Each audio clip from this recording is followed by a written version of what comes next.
My name is Zara Whitmore. I am 65 years old, a widow, and until recently I spent most of my days tending the garden behind the great white stone mansion my late husband built for us. That house was more than walls and windows. It carried the echo of our shared laughter, the scars of our quarrels, the scent of holidays filled with family, and the quiet nights when Richard and I would sit together, hands clasped, certain that we had built a life no storm could shake. I thought I knew the shape of my days ahead, quiet ones, marked by memory and the slow rhythm of healing. But on the morning of Richard's funeral, everything I believed about family was split wide open. The church smelled of lilies and candle wax. People whispered, pressing my hands with sympathy, their eyes full of pity. I stood near the casket, holding myself steady. Richard's absence was a canyon inside me, but I reminded myself to stay calm, to honor him with dignity. I thought the pain of burying my husband would be the sharpest wound of the day.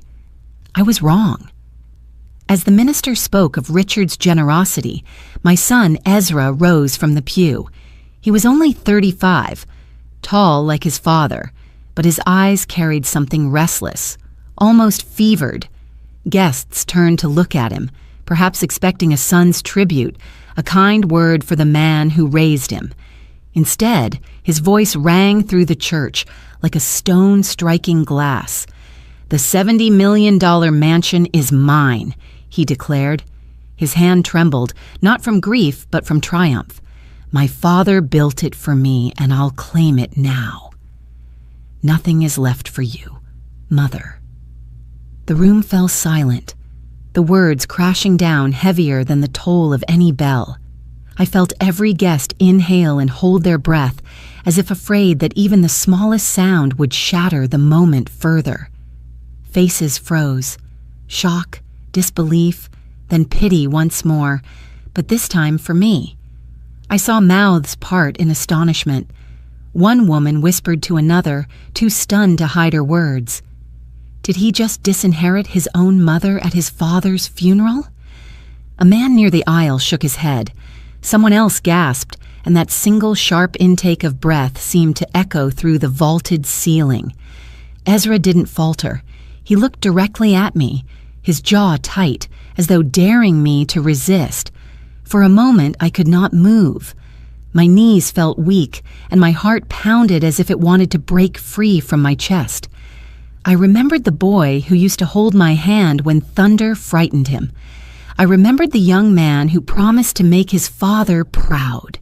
But standing before me now was someone else, someone sharpened by hunger and debt. Guests began murmuring, uneasy, their heads swiveling between him and me. The minister stammered, lost for words. The air was heavy, like a storm pressing against the stained glass windows. I rose slowly, clutching the folder Richard's lawyer had given me only days earlier. My fingers brushed the leather cover, its weight grounding me. I did not speak, not yet. But before I could gather the strength, another voice cut through the thick silence. From the back of the church, a familiar figure stepped forward. It was Mr. Dalton, our family lawyer, his silver hair catching the light. He walked with measured steps, the sound of his shoes steady against the marble floor. He came to stand beside me, looked at Ezra, and in a voice that carried like thunder said, "Not today." Ezra froze. The flush of victory drained from his face, leaving a paleness that told me he understood something had shifted. The guests leaned forward in their pews, straining to catch the current between fatherless widow and only son. For a heartbeat, I felt the church itself hold its breath again. I did not gloat nor cry. I simply met my son's eyes, letting him see that I was not broken. My silence became its own kind of answer. If you are listening to this and feel the chill of betrayal pierce through the warmth of memory, stay with me. What happened in that church was only the beginning. This story is not just about wealth or inheritance. It is about the cost of silence, the weight of dignity, and the strength a woman can find when she has nothing left but herself. And if you have ever faced moments when those closest to you turned into strangers, I invite you to walk this path with me. Subscribe, share, or simply stay close as the story unfolds, because what came after that frozen moment will change everything. When Mr. Dalton's words fell into the stillness of the church, it was as if the entire room snapped awake. Not today. 3 small words, yet they seemed to split the air like lightning. My son, who only a moment ago stood tall in arrogance, blinked rapidly as though he had misheard. He opened his mouth, but no sound came. For the first time in years, Ezra looked uncertain, and that brief hesitation was enough to shift the ground beneath both of us. I gripped the back of the pew for balance, the cool wood biting into my palm. Around me, the guests exhaled all at once, a chorus of whispers rising in the vaulted sanctuary. Some leaned forward, their eyes wide, eager for the confrontation unfolding before them. Others shook their heads, disgust mixing with sympathy. I could feel the tide turning, and yet I kept my composure. This was Richard's funeral. His casket lay not 10 feet away. I would not dishonor his memory by losing control, no matter how deep my son's betrayal cut. Ezra recovered enough to sneer. "You're bluffing," he spat, his voice trembling at the edges. "You have nothing. Father wanted me to have the mansion, and you know it. Everyone knows it." He looked around as if searching for allies among the mourners, but no one moved to support him. The air was thick with judgment. Dalton stepped closer, his posture calm, his voice measured. "Your father made his intentions clear, Ezra. You may shout them down in this holy place, but truth does not bend to your will." Rested a hand lightly on the folder I held, a silent reassurance that I was not alone. My son's eyes darted from the folder to my face, as though trying to read whether I had the strength to oppose him. He underestimated me. He always had. For years, he treated me as though I were fragile, easily swayed, a mother clinging to sentiment. But in that moment, I felt Richard's presence steadying me. I straightened my back and met Ezra's gaze. "I am your mother," I said quietly, my voice low but steady enough to reach every corner of the church. "And I am still standing." The hush that followed was heavy, almost reverent. Ezra's lips pressed into a thin line, his nostrils flaring as though he had been struck. He turned toward Dalton, desperate now. "You think a lawyer's tricks will scare me?" "That house is mine." She has no claim Dalton didn't flinch. "Not today," he repeated, softer this time, but no less resolute. It was then I noticed Claudia in the second row, her perfectly painted lips curled in a smirk. She was younger than Ezra by nearly a decade, sharp-eyed and hungry, the kind of woman who measured affection by the size of a bank account. Her hand rested on Ezra's arm as if to steady him, but I saw the calculation in her eyes. She was already weighing what his bravado might cost her. The minister, pale and flustered, attempted to regain control of the service. Perhaps we should return to the eulogy." His words faltered when Ezra snapped. "No, this is my father's legacy. I won't be silenced." But he was silenced, in a way, by the sheer power of stillness around him. The guests were no longer just observers. They were witnesses. Every eye recorded his cruelty. Every heart judged him. He could not escape the truth that he had laid bare his greed at his father's funeral, before God, family, and community. My breath steadied. I thought of Richard's last smile, the way he had pressed my hand in the hospital bed, whispering, "You will know when to speak." I understood then. Silence was not weakness. It was preparation. Ezra tried again to rally. "Mother has always been soft. She cannot hold on to the estate. She doesn't know how to protect it. She never did." His words were venom wrapped in false confidence. I stepped forward. My heels clicked against the marble floor, each sound sharp, deliberate. I did not need to raise my voice. "This is not about softness, Ezra," I said. "It is about respect. Respect for your father, respect for the life we built together, and respect for yourself, which you seem so eager to discard." Gasps fluttered through the congregation. For the first time since he stood, Ezra faltered, his chest rising and falling with uneven breaths. Claudia's hand slipped from his arm, her eyes narrowing as if she already questioned the strength of her partner. Dalton gave a small nod, the kind only I noticed, as if to remind me the foundation was already in place. He had prepared, Richard had prepared, and now all I had to do was stand firm. The silence stretched, broken only by the faint rustle of dresses and suits. A woman near the aisle whispered, "She has her husband's courage." Her words reached me, threading through the tension like a thread of light. Ezra's shoulders slumped, only for a second before pride forced them back upright. He jabbed a finger toward the folder. "Show them then." "If you truly have something, show them." I did not. Not yet. There would be a time and a place for everything, and Richard had taught me that patience could be its own weapon. Instead, I closed my fingers more tightly around the folder and returned to my seat. The weight of it rested in my lap like a secret waiting to be unveiled. The guests, sensing the shift, began to murmur again, this time with sympathy rather than shock. The minister cleared his throat, resumed the eulogy, and the service moved forward, though the air still hummed with what had been revealed. My son sat rigid, his pride wounded, his face pale beneath the dim light of stained glass. I looked at the casket, at Richard's still form, and I felt a strange calm. This was only the beginning. The storm had been called forth, and there was no turning back. Yet beneath the grief, beneath the betrayal, a quiet resolve grew. For the first time since his passing, I felt Richard beside me, urging me to be strong. Ezra thought he had won by speaking first. What he did not yet understand was that victory does not belong to the loudest voice.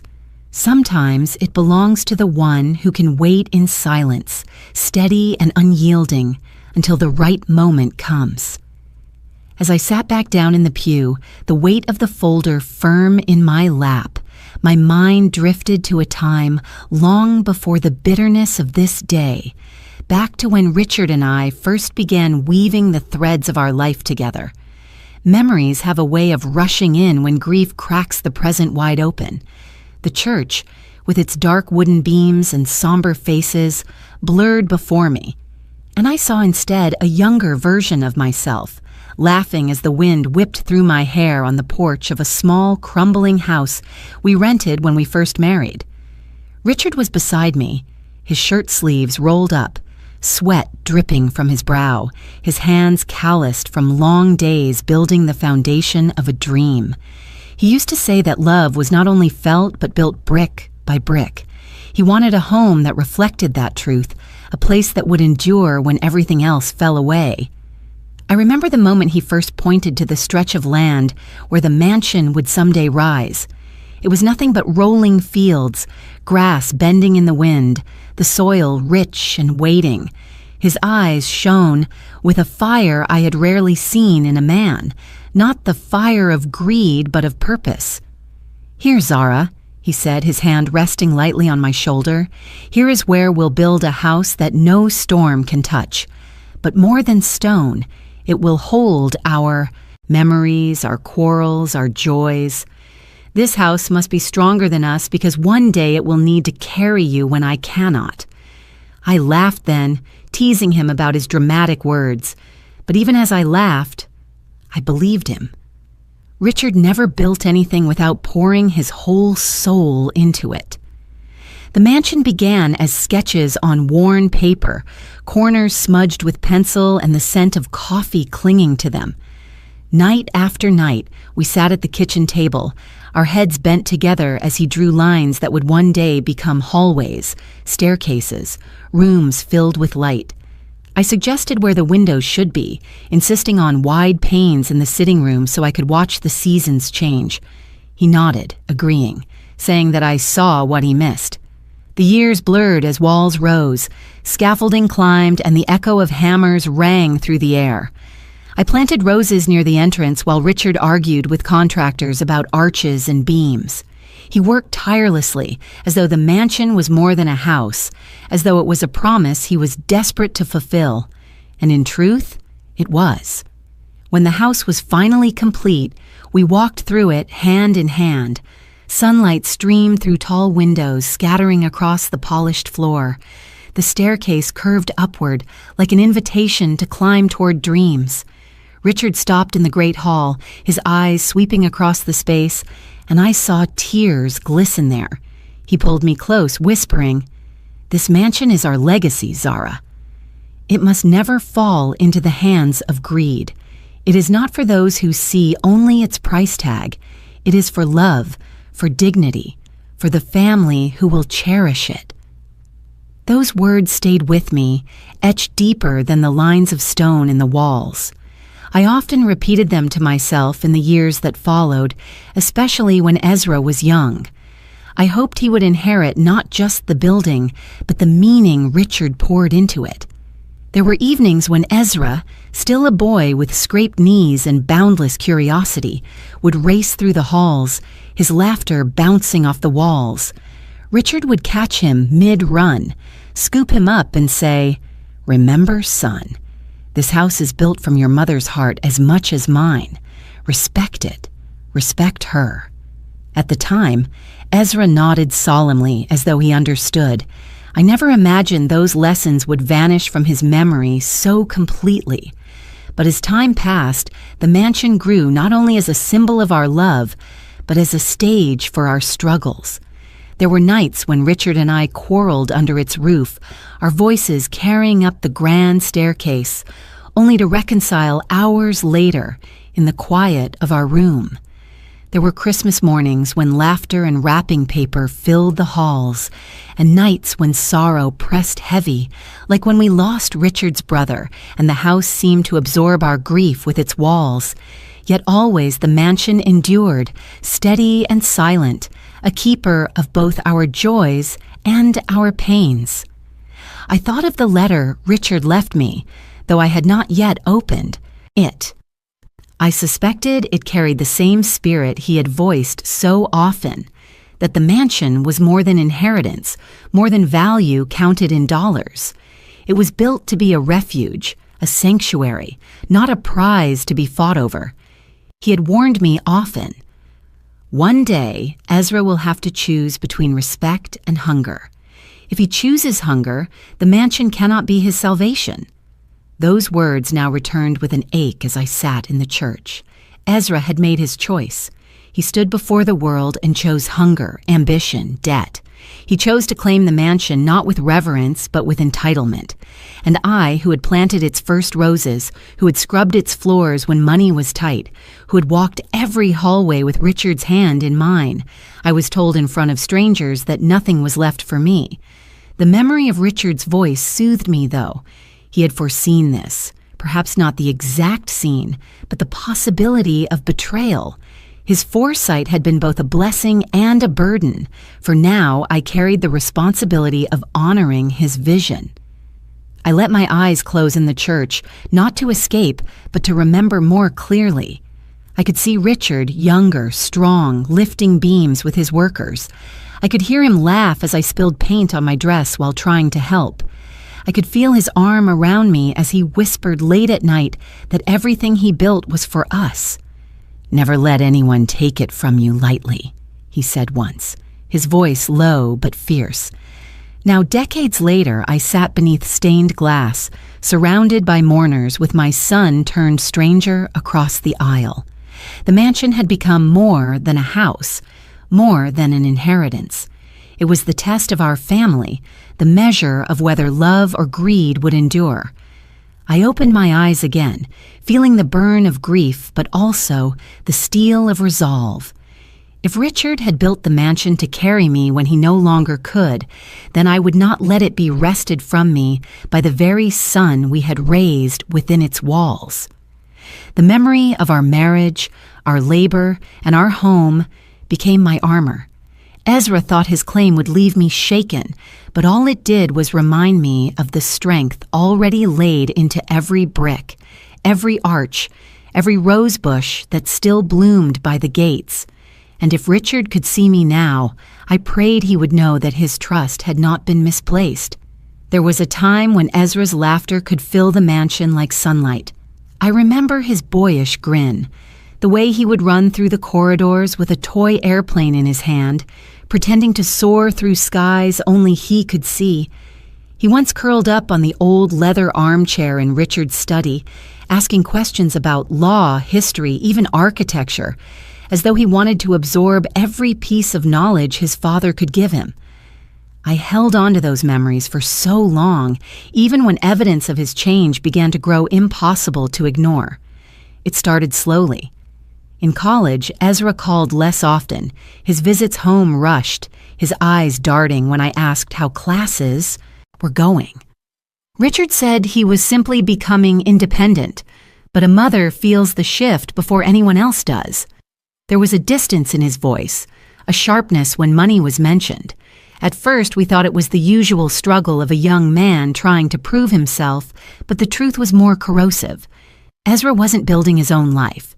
He was leaning on the idea that one day everything we had built would fall into his lap. I remember the first time he asked for a loan. He spoke with charm, leaning across the table, insisting it was temporary, just a small setback. He wanted to invest in a business, he said. Richard's brow furrowed, but he agreed, hoping to give his son a chance to stand on his own. That money vanished, and soon another request followed, then another. Each time his excuses grew thinner, his promises louder. Richard warned him, "You cannot build a life by waiting for others to hand it to you." But Ezra would smile and say, "One day the mansion will be mine, and everything will be different." Claudia entered his life around then. She was striking, the kind of woman who drew every gaze in a room. Her beauty was sharp-edged, like glass that glitters even as it cuts. Ezra paraded her through the mansion on holidays, showing her every room as if he already owned the place.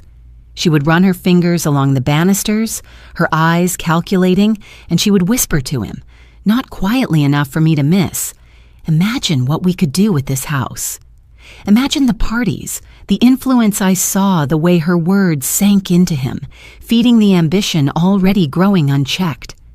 By the time Richard fell ill, Ezra's debts were no longer whispered troubles, but heavy burdens that followed him everywhere.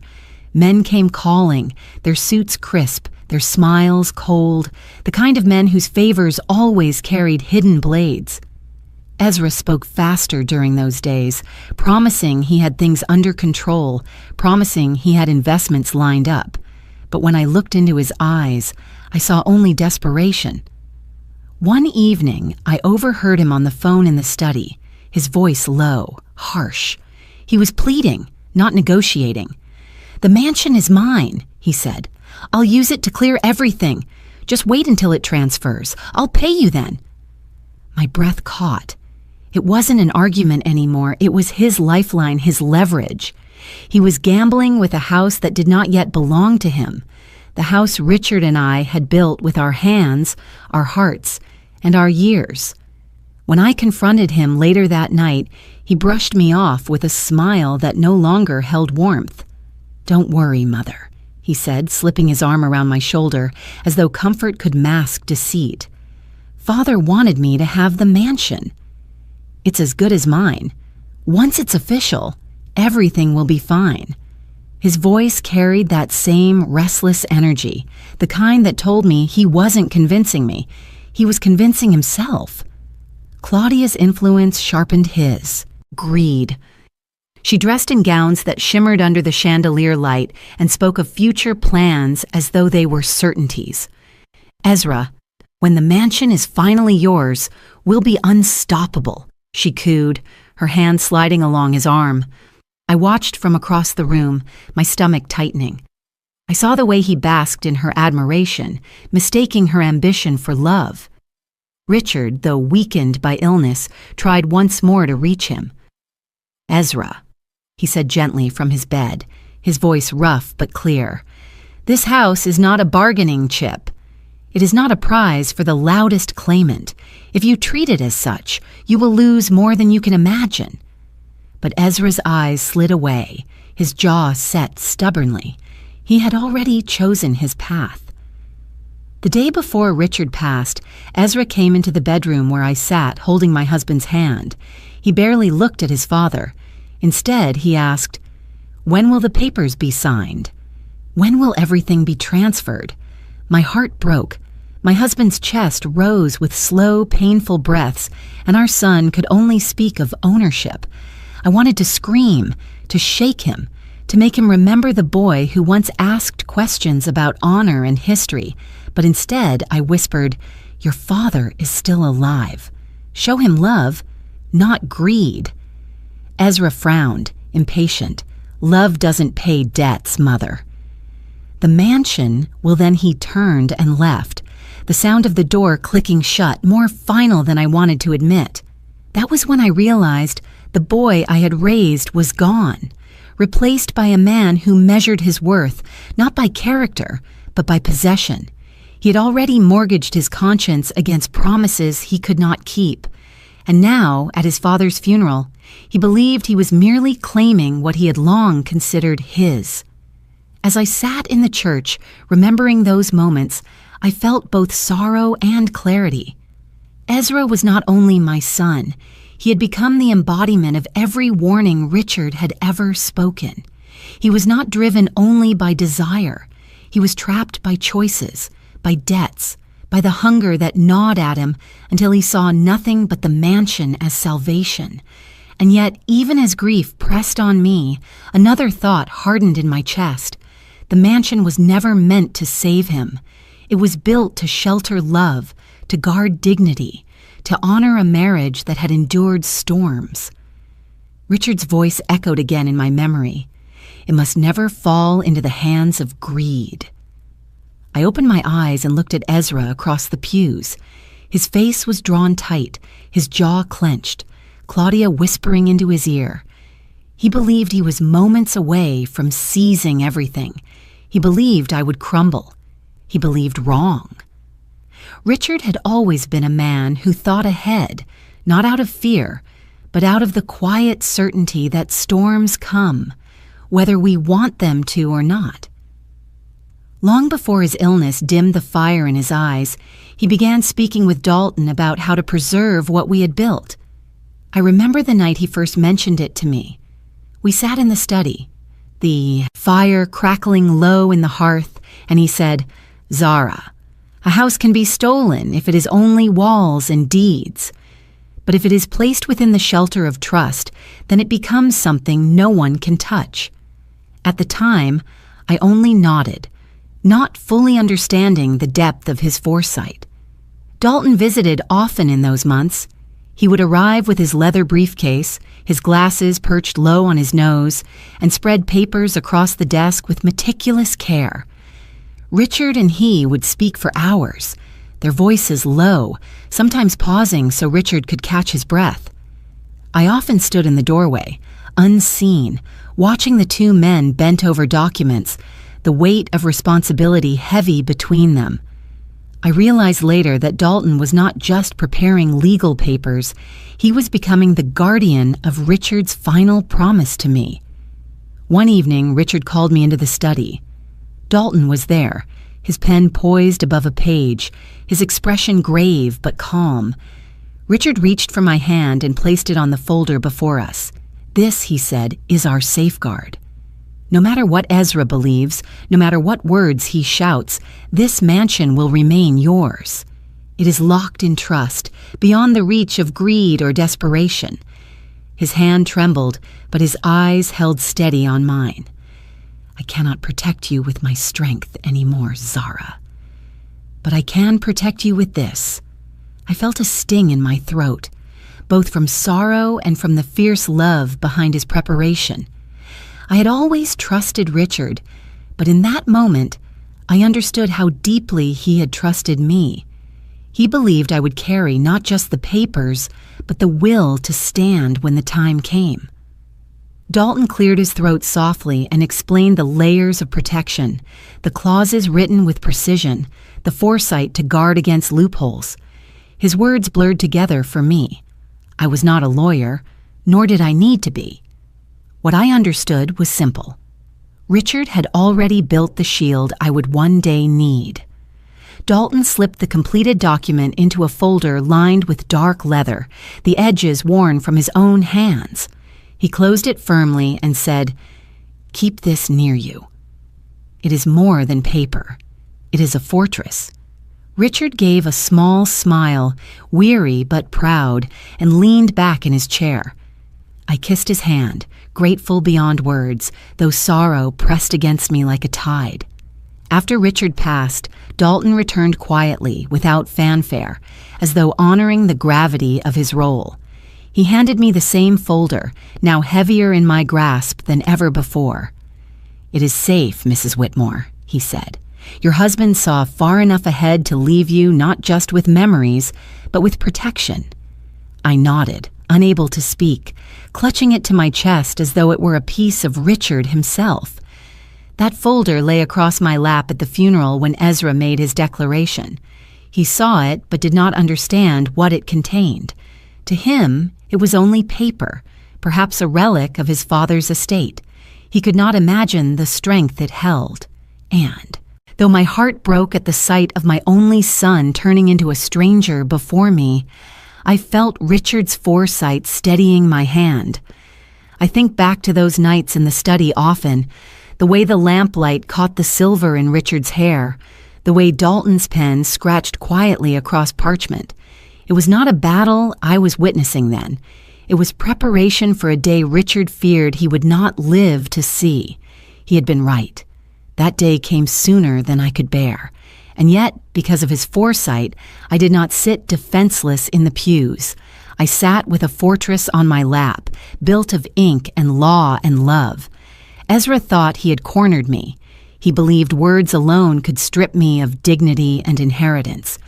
What he never understood was that Richard had been sowing seeds of protection long before Ezra's greed took root. I only had to hold steady until the moment came to reveal it. As I glanced down at the folder, the leather warm under my palm, I whispered inwardly, "Thank you, Richard." I could almost feel his hand covering mine again, steady, reassuring, as if he were still here guiding me. I was not alone. I never truly would be. The funeral ended with hymns, sung softly, though the words felt hollow after what had taken place. The mourners filed out slowly, casting glances in my direction, some filled with pity, others with admiration. I kept my head high, my hand resting on the folder as if it were part of me.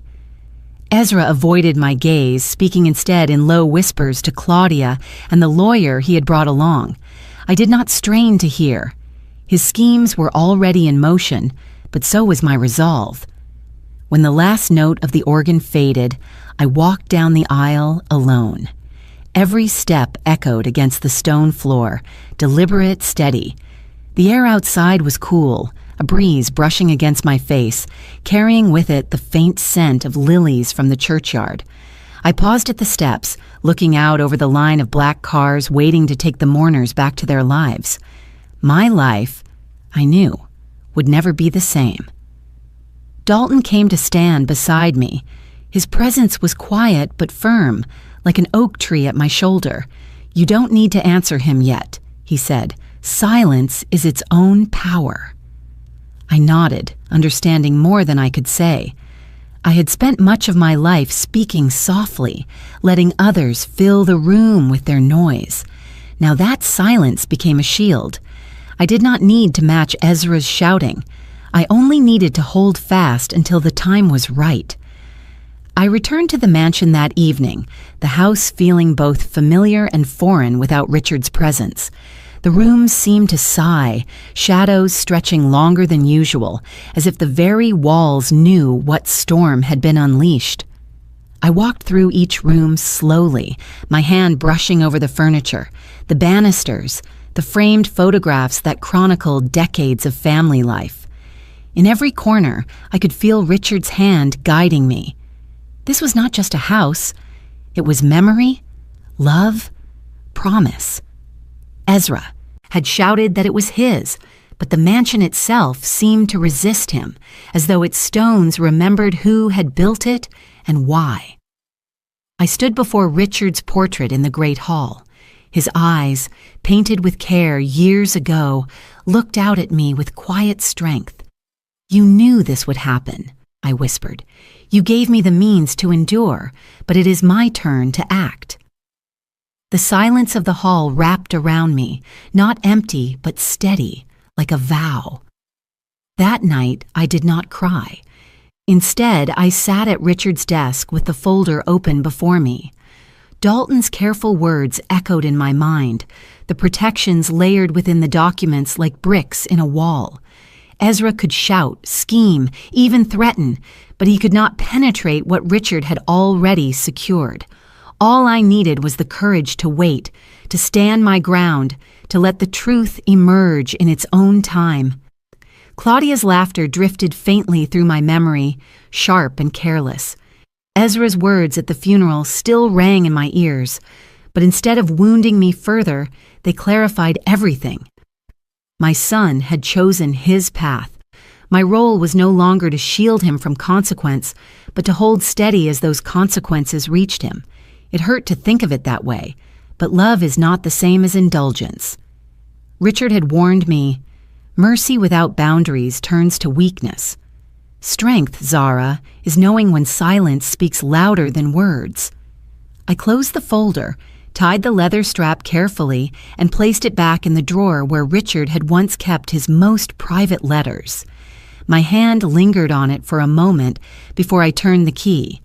The lock clicked, small but final. For the first time since the funeral began, I felt a sense of peace settle over me. Later, as I prepared for bed, I looked out from the balcony toward the darkened gardens.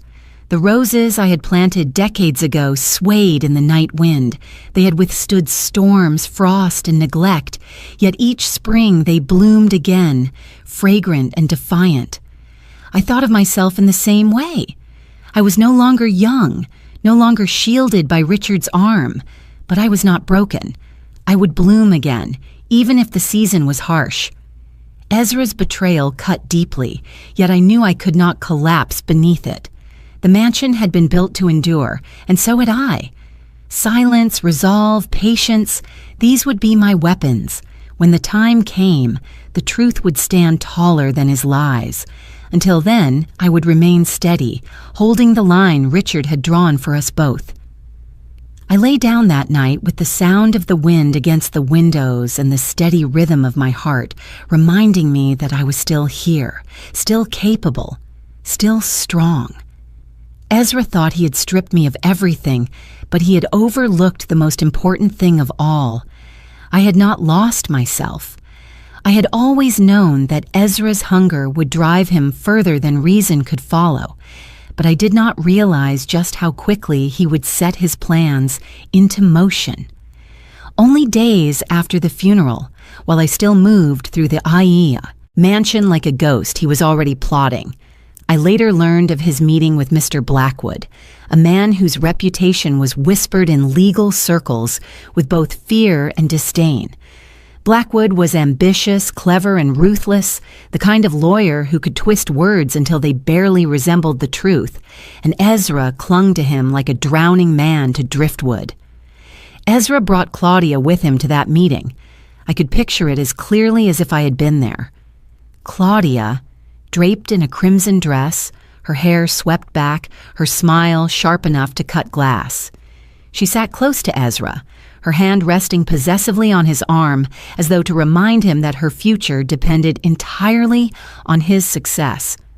Blackwood welcomed them into his office, a place lined with books that had little to do with justice and everything to do with leverage.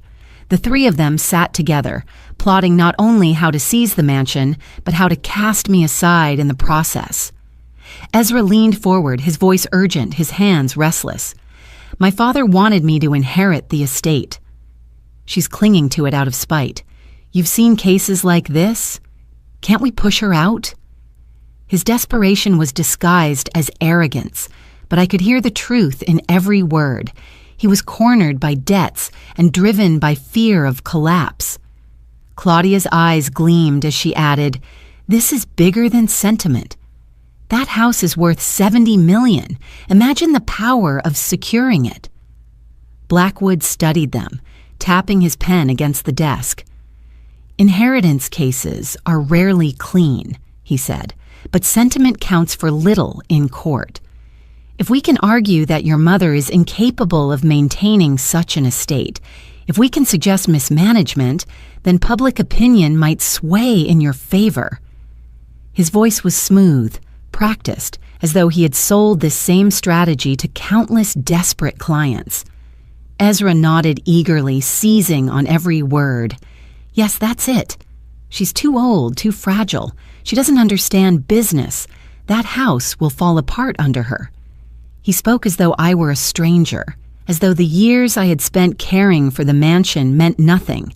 I had kept it alive through Richard's long absences, through financial strains, through illness. Yet my own son was ready to paint me as weak before the world. Claudia leaned in, her perfume cloying, her tone persuasive. "Once it's in your name, Ezra, everything changes. We'll host events, make the place shine. No one will remember the old woman's claim. They'll only see you as the rightful heir." She kissed his cheek as though sealing the deal with her approval. But Blackwood was not blind. He saw Ezra's desperation, and men like him never worked without recognizing opportunity. "Of course," he said, "this will require resources." Filing the petition, managing the press, ensuring the right narratives are spread, it all costs money. Ezra stiffened at the mention of money, but Claudia squeezed his hand, silently urging him forward. "Do it," she whispered. "We can't back down now." I imagined Ezra hesitating for only a moment before agreeing. He was too deep in debt to retreat, too entangled in Claudia's promises to admit weakness, and so he placed his future in Blackwood's hands, convincing himself that aggression would bring victory. He forgot that the louder a man shouts, the more clearly the world can hear the cracks in his voice. That night, as I walked the halls of the mansion, I felt the shift in the air, as though the house itself knew it had become the center of a battlefield. I paused at the window overlooking the gardens, the roses swaying gently in the moonlight. Richard had planted the first bush with his own hands, telling me that roses were stubborn. They thrived despite the thorns. I placed my palm against the cold glass and whispered, "I will not let him turn this into a prize. It is not his salvation. It is our legacy." I knew Ezra was preparing to strike harder, to paint me as incapable. I could see it in the way he avoided me, the way he whispered with Claudia, the restless phone calls I overheard as he paced the driveway. His ambition was no longer hidden. It radiated from him, sharp and desperate. He believed Blackwood would hand him victory, that Claudia's encouragement was loyalty rather than self-interest. But I knew better.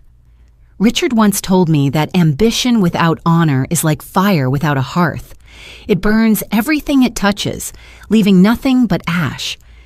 Ezra was feeding that fire, and soon it would consume not only him but everyone foolish enough to stand too close. I sat in Richard's old chair that evening, the folder still locked away but never far from reach. Ezra thought he had found his weapon in Blackwood. What he did not realize was that Richard had given me mine long before. All I had to do was wait. The weight of carrying everything alone pressed heavier with each passing day. Ezra's movements grew bolder, his arrogance feeding on Claudia's whispers and Blackwood's strategies. Though the mansion felt like a fortress around me, I knew fortresses could fall if no one stood beside their keeper. It was then I reached for the people who had always offered me strength, not through wealth or ambition, but through loyalty and wisdom. Helen Moore had been my closest friend for more than 3 decades. We first met when she presided as a judge, and I stood beside Richard during one of his earliest business disputes. Even then, her sharp eyes seemed to see through everything, past the bluster of lawyers and the noise of arguments.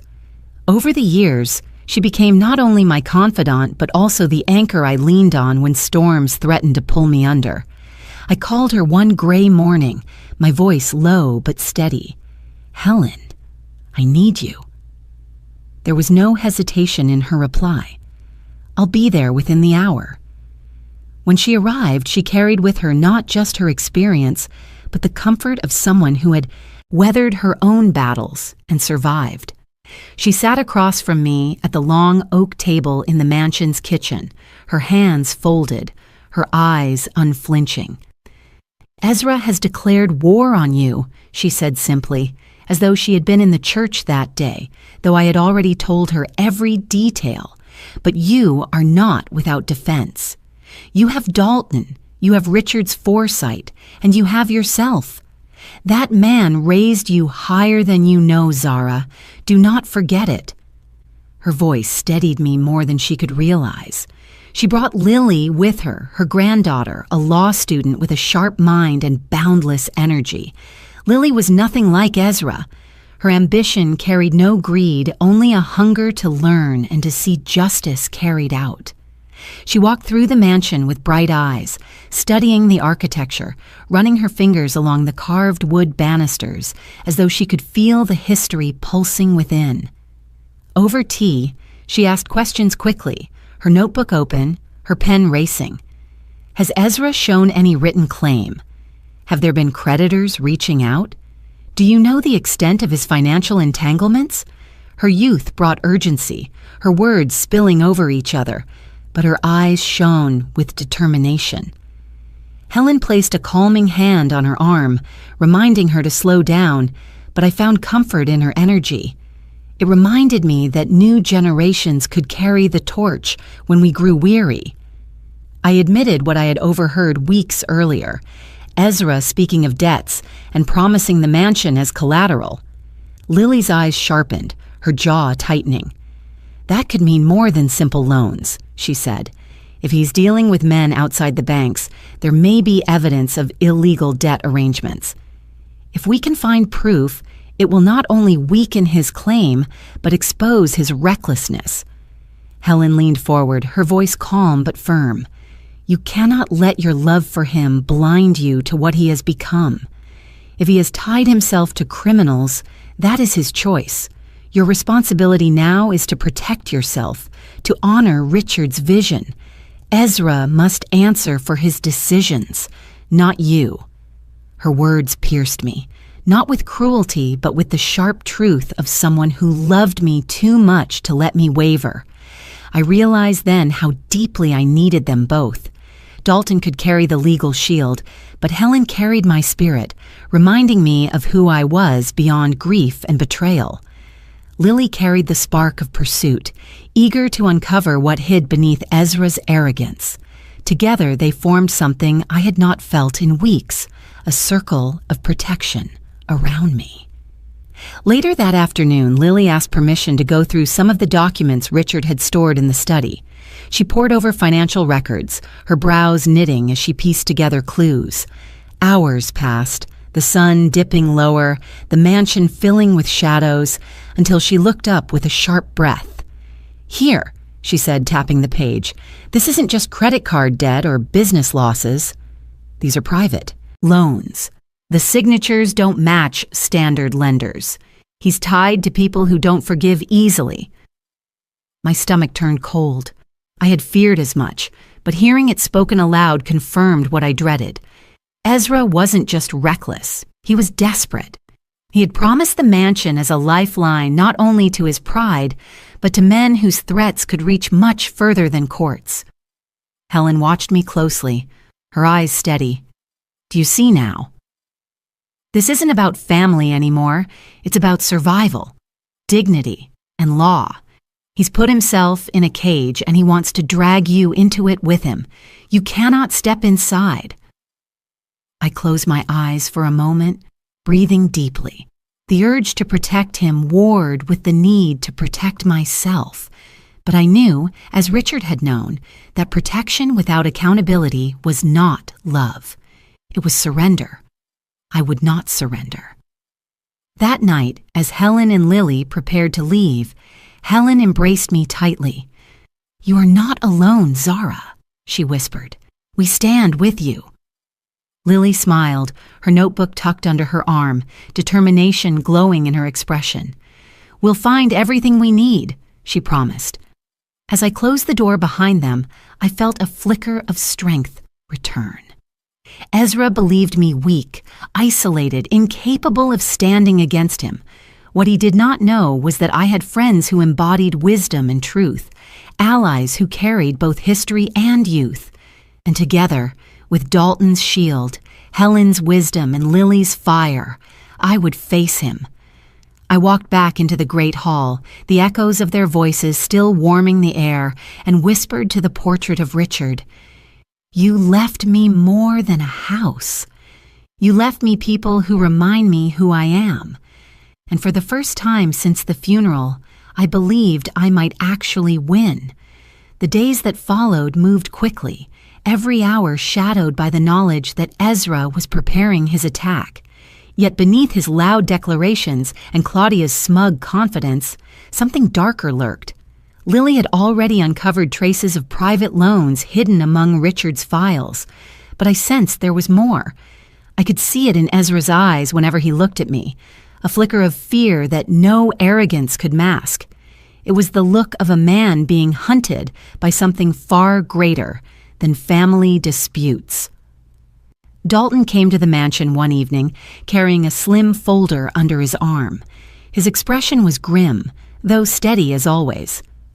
"I think you need to see this," he said, laying the papers across the table. Lily followed him inside, her hair tied back, her notebook already open. She'd been digging into public records with a determination that reminded me of Richard's younger days. The two of them sat with me at the long oak table where Richard and I had once planned our future. Now we were piecing together the wreckage of our son's choices. Dalton adjusted his glasses and pointed to the first page. "These aren't ordinary debts. These are promissory notes signed with organizations that don't operate through banks. He borrowed from financial brokers who are known for their connections to organized crime. Look at the names here. Aliases. But they trace back to men who've been investigated for laundering and loan sharking." My throat tightened as I scanned the lines of figures. The numbers were staggering. Ezra had borrowed sums far beyond what he could ever repay through work or investment. It was clear now he had staked his future entirely on the mansion. To him, it wasn't simply an inheritance. It was collateral in a dangerous game. Lily leaned over the documents, her pen tapping against the margin. "These agreements aren't even legal in structure. They're designed to trap him. There are clauses that double the debt if payment is late. He's already defaulted on at least 2 of them. That means he's not just in debt, he's drowning." The air seemed to grow colder around us. I remembered Richard's warning. Hunger can consume a man until he cannot see anything but the object he believes will save him. Ezra was beyond hunger now. He was desperate. The men behind these debts would not care about sentiment, nor about funerals, nor about the dignity of family. They would come for repayment in whatever form they demanded. I pressed my hands together tightly to keep them from trembling. "He promised them the mansion," I said softly, more to myself than to the others. The image of him in Richard's study, hissing into the phone, came back with brutal clarity. "He told them it would all be his." Dalton nodded. "That explains the urgency." His declaration at the funeral wasn't just arrogance. It was survival. If he doesn't secure the deed, he has nothing to shield himself with. Lily's eyes flashed with both anger and pity. "But he's trying to use you as the shield. He wants you to bear the weight of debts you never created. He's gambling with your life as much as his own." The truth pierced deeper than I expected. Ezra's betrayal was no longer only about greed. It was about dragging me into the pit he had dug for himself. He wasn't just trying to seize the mansion. He was trying to save himself by offering it as ransom. I rose from the table and walked to the tall windows, the garden stretching out under the fading light. The roses swayed gently in the breeze, their thorns catching the glow of sunset. I thought of how many times I had pricked my fingers tending them, small wounds that healed quickly. This wound, though, was different. It cut into the deepest part of me, the place where motherly love and self-preservation collided. Behind me, Dalton's voice was calm but firm. "We need to be ready. He will likely move fast, filing claims, perhaps even manipulating the press to frame you as the obstacle. But the trust is airtight, and with evidence of these debts, we can show his motives clearly." Lily added, "I can continue digging. If we can trace the money trail, if we can tie it to names known for illegal practices, then it's more than just character evidence. It's proof that he is unfit to manage the estate." I turned back to them, my resolve hardening like stone. Do it. Find everything. If Richard took the time to protect me, then I must have the courage to stand in that protection. Ezra has made his choices. Now he must face them. The room fell quiet for a moment, the weight of what we uncovered settling on all of us. Dalton began gathering the papers again, his movements deliberate, careful. Lily scribbled notes furiously, her brow furrowed in concentration. I stood in the stillness, the folder of Richard's trust locked away in the drawer upstairs, and felt both fear and clarity. Fear because my son had entangled himself with wolves. Clarity because I finally understood the depth of the battle ahead. When they left later that evening, I walked alone through the great hall.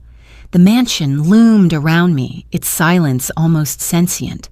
I placed my hand against the cool stone wall and whispered to Richard's memory, "You were right." He chose hunger. Now I must choose strength. I climbed the stairs slowly, my body heavy with grief, but my spirit steadier than it had been in weeks. Ezra's debts were no longer hidden. They were a shadow creeping closer, threatening to consume him. But shadows could not survive the light. With Dalton's shield and Lily's relentless search for truth, I would hold the light high, even if it blinded my own son. That night, as I closed my eyes, I no longer felt helpless. Betrayed, yes. Wounded, deeply. But helpless? Number. Richard had sown the seeds of protection, and now the truth of Ezra's debts would water them into strength. The confrontation I had dreaded came sooner than I expected. It was late afternoon when I heard the heavy slam of a car door outside the mansion. The sun was beginning to dip, painting the sky in shades of fading gold. I stood at the window watching as Ezra strode up the path with Claudia beside him, her heels clicking sharply against the stone walkway. He didn't knock when he reached the front door. He pushed it open as though he already believed it belonged to him. I was waiting in the great hall, standing near Richard's portrait. The echoes of their footsteps filled the space, and when Ezra saw me, his mouth curved into something between a smirk and a snarl. "Mother," he said, drawing out the word as though it was a formality, "you've made things unnecessarily difficult." Claudia stepped forward first, her lips painted a perfect shade of red, her eyes glittering with calculation. "You know this isn't sustainable, Mrs. Whitmore," she said smoothly. "Ezra is the rightful heir, and all of this resistance only makes you look bitter. Why not make it easy for everyone? Sign the transfer, hand over the mansion, and you won't have to face the embarrassment when this goes public." I felt my heart harden at her words.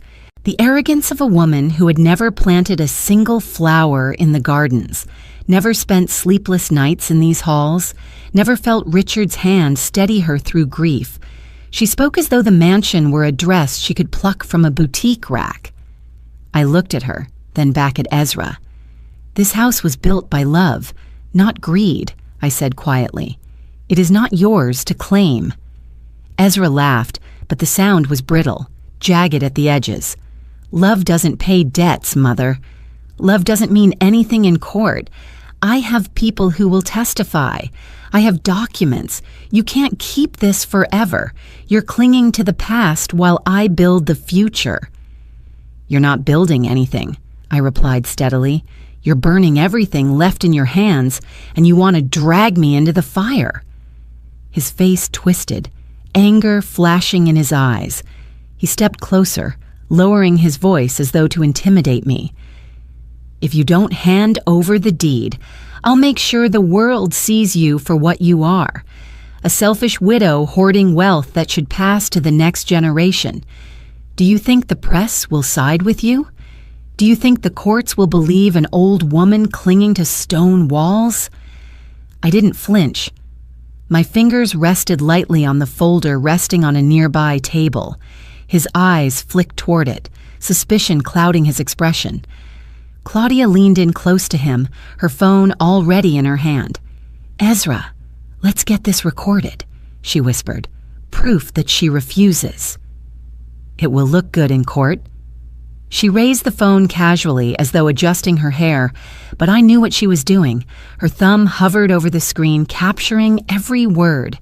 Ezra straightened, puffing his chest, his voice loud now so the recording would capture it. "Fine," he said. "Let everyone hear it." "You're denying your only son his inheritance. You're choosing to betray your own blood." I let his words hang in the air, every syllable dripping with entitlement. Then I stepped closer, so close that Claudia's phone caught my face clearly. "What I am choosing," I said, my voice steady and cold, "is not to reward betrayal. You dishonor your father with every breath you take in this house. If you want to fight, fight in the open. I will not yield." The silence that followed was sharp.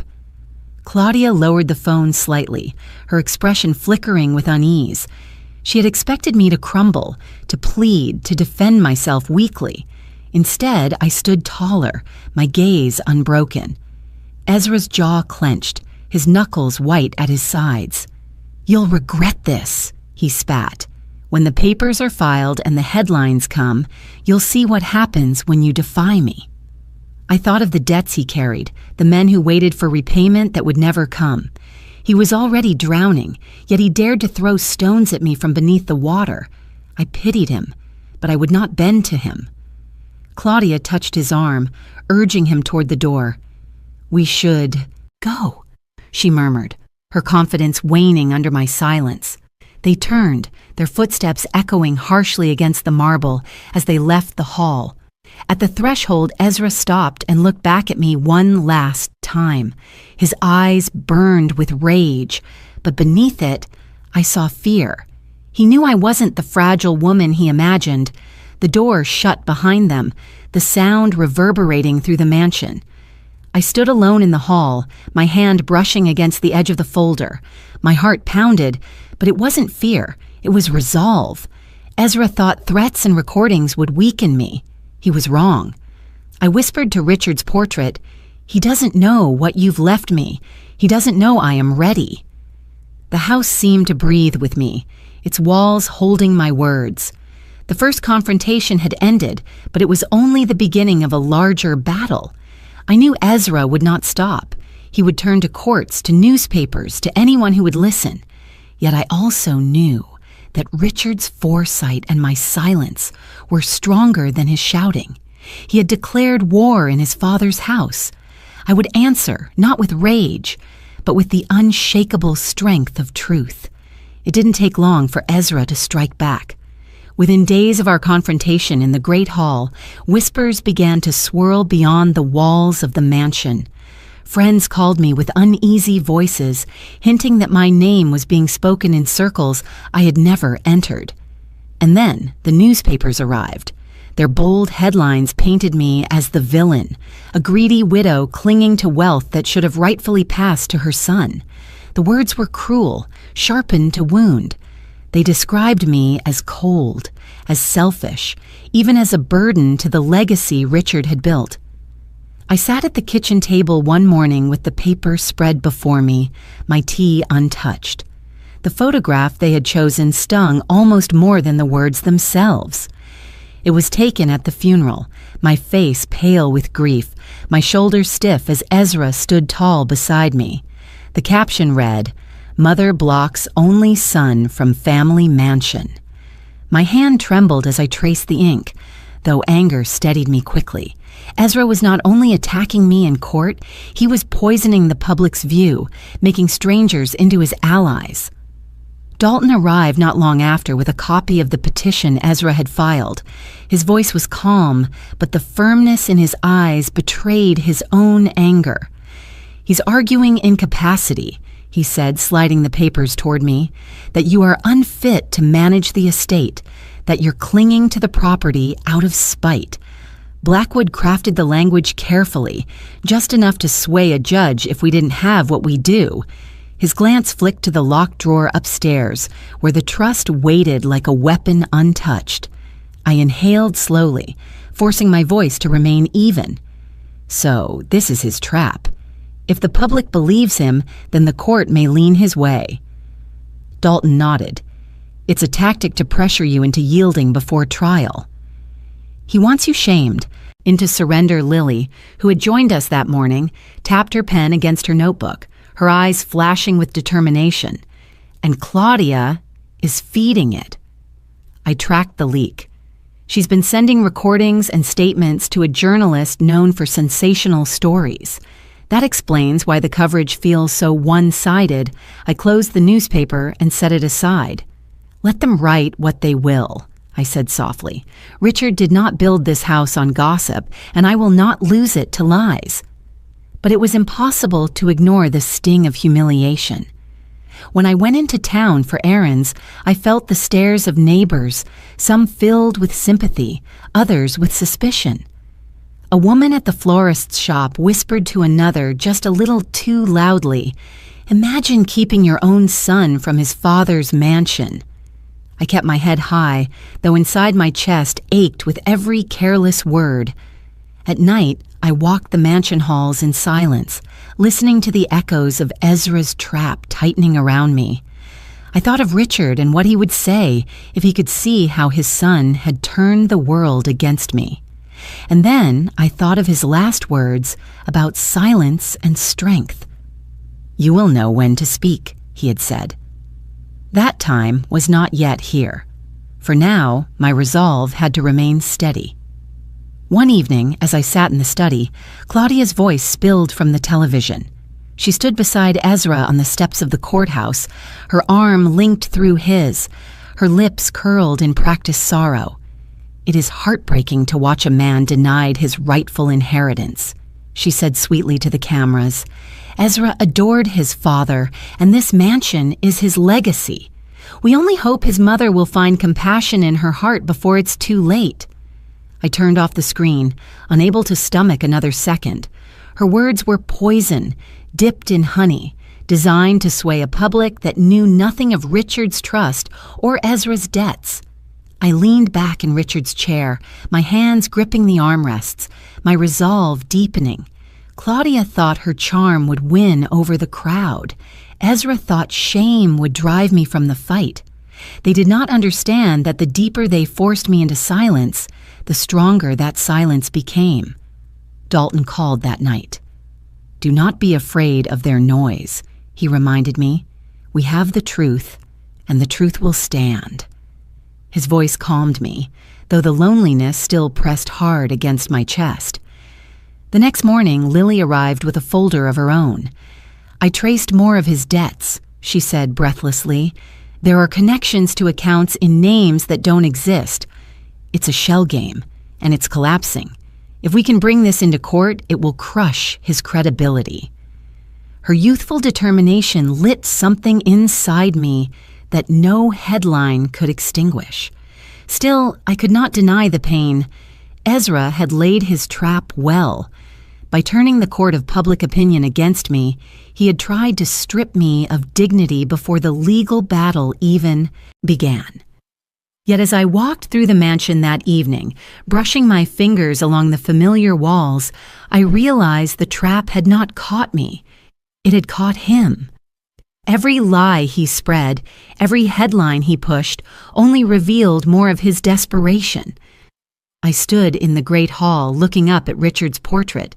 "He's trying to bury me with shame," I whispered, "but he is burying himself instead."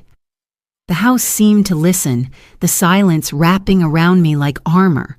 The storm outside was loud, but inside, I held steady. Ezra's trap was closing, but the trust was still locked safe in Dalton's hands, waiting for the right moment. When that moment came, no amount of lies could save him. Until then, I would endure. The morning after Claudia's performance on the courthouse steps, I sat at Richard's desk, staring at the folder that had been with me since the day he died. Its leather cover was smooth from years of Dalton's careful hands, its weight a constant reminder of the shield Richard had built for me. For days I had resisted the urge to open it fully, to study every page, as though doing so would make the battle real before its time. But now, with Ezra's petition filed and the newspapers poisoned by Claudia's words, the time had come. Dalton arrived just as the clock struck 10, his silver hair glinting in the morning light that streamed through the tall windows. He carried himself with the calm assurance of a man who had stood in courtrooms more times than I could count.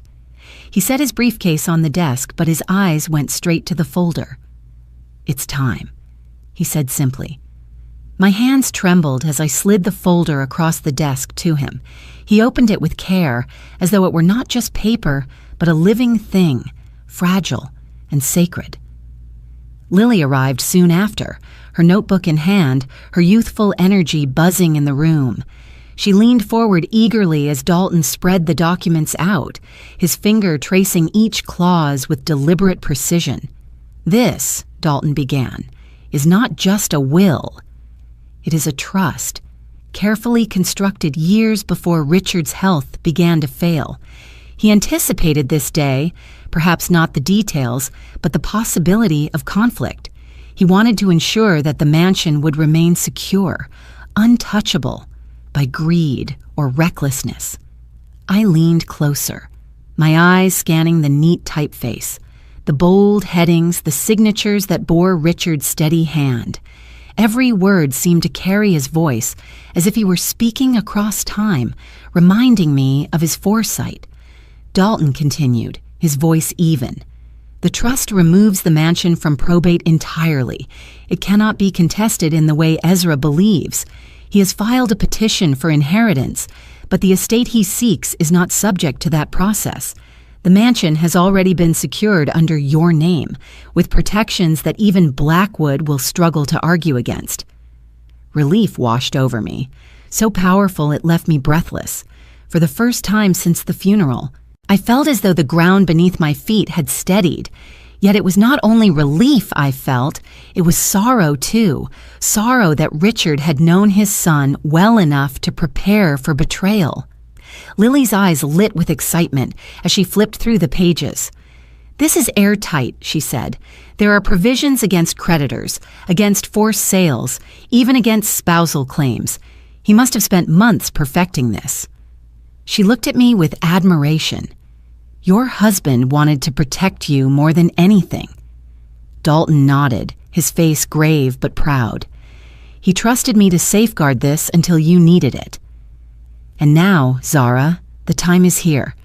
Ezra believes he has cornered you, but in truth, he has only backed himself into a wall. When we present this in court, his arguments will crumble." I closed my eyes, letting the weight of that truth settle in me. For so long I had carried fear like a stone in my chest, fear of being stripped of the life Richard and I had built, fear of being left alone and vulnerable. Now that stone cracked, replaced by something steadier. Resolve. I reached for Richard's pen, still resting in its holder on the desk. I ran my fingers along its worn grooves, remembering how he used to tap it against his chin when he was lost in thought. "You knew," I whispered to the air, as if he could hear me still. "You knew our son's weakness before I allowed myself to see it. And you gave me the strength to stand against it."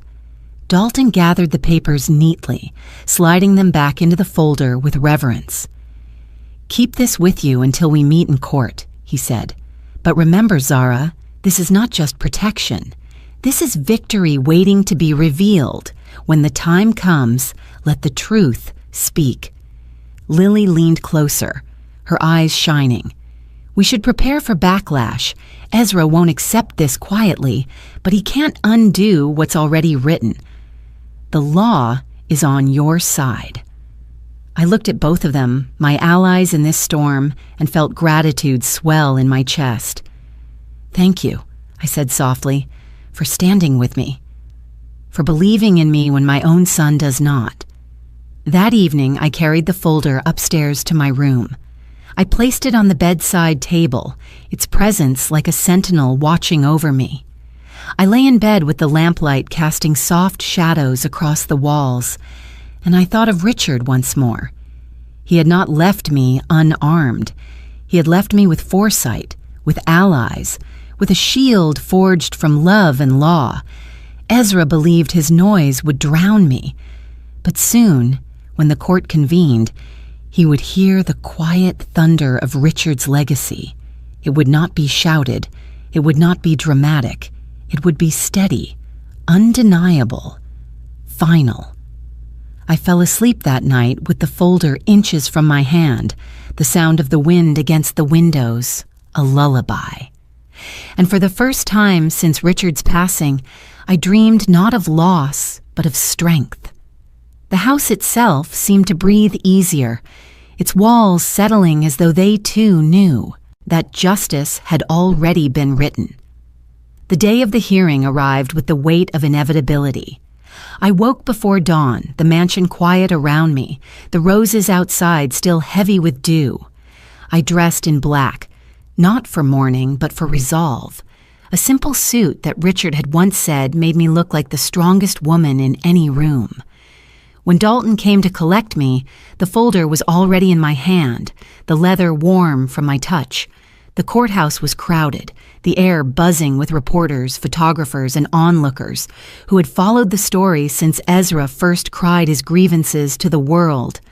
Flashbulbs burst like lightning as I walked up the stone steps, Dalton steady at my side. I kept my head high, refusing to give them the picture of a widow bowed by shame. Inside, the courtroom hummed with anticipation, the benches filled with curious strangers, a few familiar faces, and the ever-present whisper of judgment. Ezra was already there, seated beside Blackwood. He looked sharp in his suit, his tie knotted with care, but his eyes betrayed the storm within. Claudia sat just behind him, poised as though she were attending a gala, her gaze sharp and smug. When our eyes met, Ezra smirked, as if certain of victory. I returned his gaze calmly, my silence answering him more loudly than words. Judge Ramirez entered, his black robe flowing as he took his place at the bench. The murmurs died instantly, replaced by the weight of authority that filled the room. His reputation preceded him, fair, unyielding, and intolerant of theatrics. This was no stage for Ezra's performance.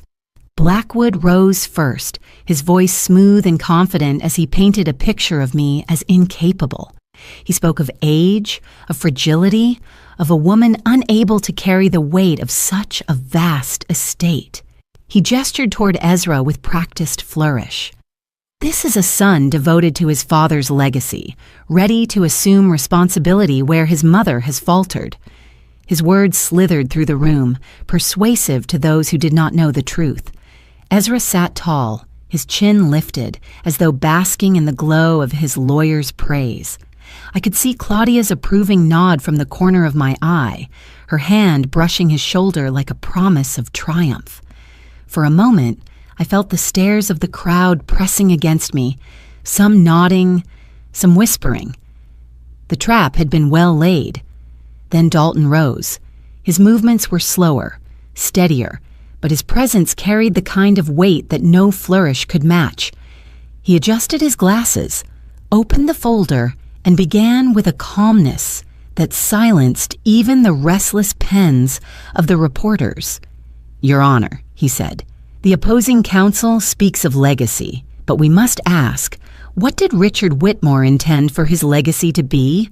Was it to reward recklessness or to preserve dignity?"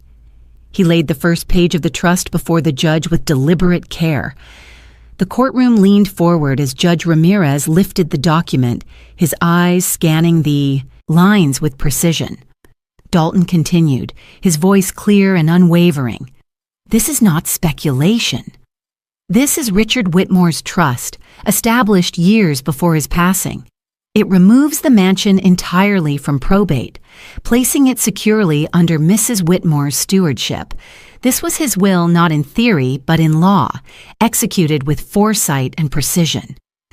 Gasps rippled through the benches. Reporters scribbled furiously, their pens scratching across paper like the crackle of fire. Ezra's smirk faltered, his eyes darting between the document and his lawyer. Blackwood shifted uncomfortably, his polished confidence cracking as Dalton went on. "The son claims devotion," Dalton said, his voice sharpening slightly. "Yet his devotion is measured in debts, not duty. He has tied himself to obligations that threaten not only his name, but this very estate." Richard Whitmore anticipated such danger, and he prepared for it. He placed his trust where it would be honored, not squandered. Ezra slammed his hand on the table, his voice breaking the silence. "Lies! He's twisting everything. That house is mine." His outburst echoed, but Judge Ramirez's gavel struck sharply. "You will remain silent until spoken to." The authority in his voice silenced even the whispers in the gallery. Dalton handed over more pages, each one signed, dated, notarized, a fortress of legality no argument could breach. I watched as Judge Ramirez read, his expression unreadable but steady. Each moment felt like an eternity, the fate of Richard's legacy hanging in the balance of his measured eyes. When Dalton finished, he returned to his seat, his calm composure unbroken. The silence that followed was thick, every breath in the room held captive. Ezra fidgeted beside Blackwood, his earlier confidence draining as he realized the trap had turned. Claudia's face tightened, her lips pressed into a thin line. Judge Ramirez finally looked up, his gaze sweeping across the room before settling on Ezra. "This court acknowledges the validity of the trust presented," he said, his voice carrying the weight of finality. "The property in question is not subject to inheritance claims as argued. It is secured under Mrs. Whitmore's name, as was the explicit intent of her late husband." The words struck like a bell, clear and undeniable. I felt my chest loosen, the air rushing back into my lungs. Richard's foresight had spoken through the law, his promise fulfilled. Ezra sat frozen, his face pale, his hands trembling on the table. The courtroom buzzed again, reporters scrambling, whispers swelling like a tide. I sat still, my hands folded in my lap, my face calm. I did not smile, did not gloat. I only breathed, steady and quiet, as Richard had taught me. Victory did not need to be loud, it only needed to be true. The moment Judge Ramirez acknowledged the trust, the courtroom shifted like the ground had cracked beneath my son's feet. Ezra's face drained of color, his mouth opening and closing as though he could not believe the words he had just heard. Blackwood leaned close to him, whispering frantically, but Ezra's eyes darted wildly, searching for some thread of control that had already slipped away. For the first time, I saw fear unmasked in him, raw and unsteady.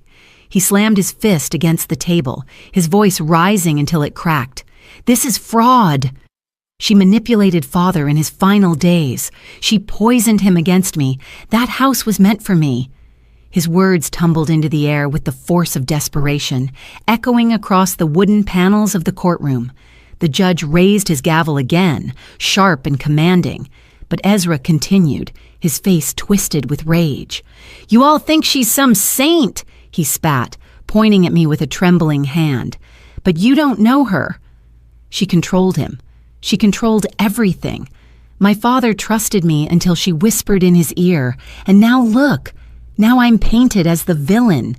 His voice cracked on the last word, and for a moment the silence that followed carried the weight of years of resentment poured out in one reckless torrent. I sat motionless, my hands folded, my face calm. Inside, however, my heart ached.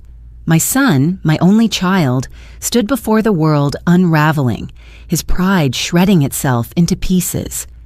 Lily, seated just behind me, rose quietly with a folder of her own. She handed it to Dalton, who passed it forward with deliberate care. "Your Honor," Dalton said, his voice even, "we anticipated this argument." But what my client's son fails to mention is the financial trail that undermines his claim of devotion. Judge Ramirez gestured for him to continue. Dalton opened the folder, revealing documents Lily had uncovered. Bank records, loan agreements, names tied to dangerous circles. He laid them one by one before the bench, each page a stone added to the weight, crushing Ezra's defense. "This is the reality," Dalton said. "The petitioner is not motivated by loyalty to his father. He is drowning in debts to entities well beyond the reach of lawful institutions. He promised the mansion as payment long before his father's death. This is not devotion. This is desperation." Gasps rippled across the gallery. Reporters leaned forward, their pens racing, their cameras snapping. The words, debts and desperation, buzzed through the crowd like bees stirred from a hive. I could feel the air shift, judgment tilting decisively against Ezra. Ezra's hands shook as he grabbed the papers, crumpling one in his fist. "Lies," he shouted. "This is fabricated." "You're all against me. She planned this, with you, with all of you. You want to see me ruined." His voice cracked again, higher this time, unsteady. Claudia reached for his arm, her face tight with unease, but he shoved her hand away, his eyes wild. I had never seen him like this, not even in his most reckless years. He was unraveling before everyone, his pride tearing into madness. "Father promised me," he screamed, his voice hoarse now. "He said it would all be mine." She tricked him. She tricked you all. I am his son. I am his blood. Judge Ramirez's gavel struck hard, the sound reverberating through the tense air. "Mr. Whitmore," the judge said firmly, "compose yourself. This court will not tolerate baseless accusations or disruptive conduct." But Ezra could not compose himself. He was past reason, past dignity. I sat still, my heart breaking even as my resolve grew sharper. This was the boy I had rocked to sleep, the young man I had prayed for through long nights. And now he stood as a stranger, his desperation laid bare, his dignity shredded in front of a watching world. Yet even through my grief, I knew this unraveling was not mine to stop. He had chosen this path, and now he bore its weight. Lily leaned closer to me, whispering softly, "This is the truth coming to light. Hold steady." Her voice steadied me, reminding me that silence remained my greatest strength. I did not need to answer his accusations. The truth was already louder than his shouting. Ezra's outburst continued until finally the bailiff stepped forward, his broad frame casting a shadow over my son. Only then did Ezra slump back into his chair, his face pale, his hands trembling as though he had just fought a war against ghosts. He muttered under his breath, but the fire in his eyes had dimmed into something darker, fear mixed with shame. Judge Ramirez adjusted his glasses, his tone measured and cold. "The documents will be entered into the record. The evidence of debts is clear. The court will weigh this alongside the trust."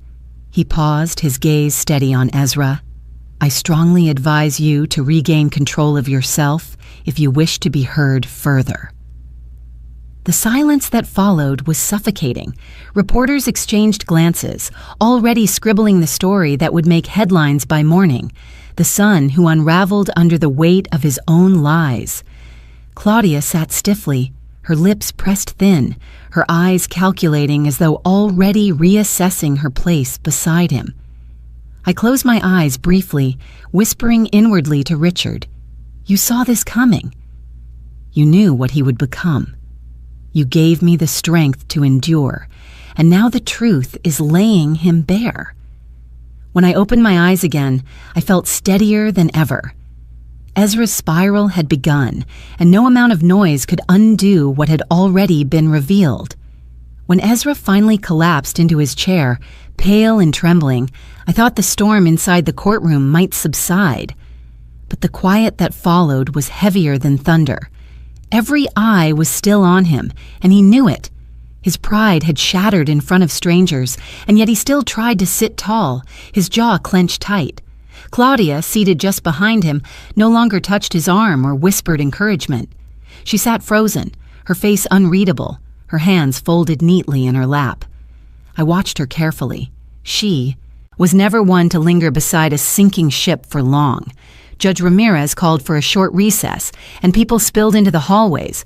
Reporters swarmed near the doors, cameras flashing as whispers carried like smoke. I remained seated, calm, while Dalton leaned toward me. "Stay composed. The walls are closing in on him, but we must let the law finish the work." I nodded, steadying myself. The folder with the trust still rested secure in Dalton's briefcase, but I no longer needed to cling to it as armor. The truth was already unfolding in plain sight. When the court resumed, Ezra seemed diminished. His tie was loosened, his hair slightly disheveled, his eyes darting as if searching for a lifeline. Claudia's gaze lingered on him only briefly before she turned her attention forward, her expression cool. Then, in a move none of us expected, she stood when Judge Ramirez asked if there were any additional submissions. "Your Honor," she said, her voice clear and steady, "I have something the court should hear." The gallery erupted in murmurs. Ezra turned sharply toward her, his face a mask of disbelief. "Claudia, sit down," he hissed, his voice low but urgent. But she ignored him, stepping toward the bailiff with a small flash drive in her hand. The judge raised an eyebrow. "State your name for the record." "Claudia Reynolds," she replied. "I was present during several private conversations with Ezra Whitmore. I have a recording that may be relevant to these proceedings." Gasps broke out again, louder this time. Ezra lunged halfway out of his chair. "Claudia, don't you dare!" he shouted, but the bailiff had already taken the drive, handing it to the clerk. The judge gestured for it to be played. The speakers crackled to life, filling the courtroom with the unmistakable sound of Ezra's voice. "The mansion is just a ticket out," he said in the recording, his tone sharp and hurried. "Once it's in my name, the debts disappear." "Claudia, you know it. That house isn't about family or legacy. It's leverage. My mother can rot in it for all I care. What matters is using it to buy freedom." The words rang out like a hammer striking steel. My chest tightened, but I kept my face steady. The gallery erupted in shocked whispers, reporters nearly leaping to their feet as they scribbled and typed. Judge Ramirez struck his gavel for order, but the damage was already done. Ezra's face turned crimson. He spun toward Claudia, his voice breaking. "You set me up! You betrayed me!" His hand shook as he pointed at her, but she remained calm, her chin lifted high. "I protected myself," she said coolly. "You dragged me into your lies, your debts, your promises to men I wanted no part of.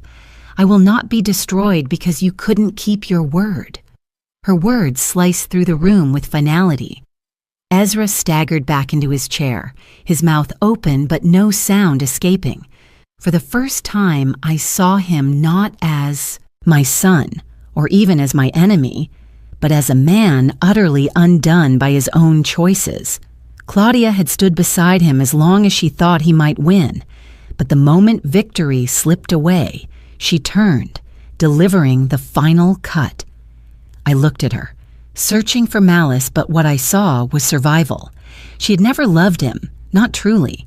She had loved the promise of wealth, the glow of status. Once those promises crumbled, so did her loyalty. I should have felt anger, but instead I felt a hollow kind of pity. Ezra had bound himself to someone who mirrored his own hunger, and in the end, hunger consumes itself. Dalton leaned toward me, whispering softly, "This seals it." His credibility is gone, Lily, seated just behind me, scribbled furiously in her notebook, her eyes wide with both shock and satisfaction. Ezra buried his face in his hands, his shoulders shaking, though whether from rage or despair I could not tell. The courtroom had shifted fully now. The whispers that once questioned me now condemned him. The son who had declared ownership at his father's funeral was stripped bare, his words betraying him in his own voice. When Judge Ramirez finally restored order, his gaze was heavy on Ezra. "This recording will be admitted. The court cannot ignore the clear intent expressed within it.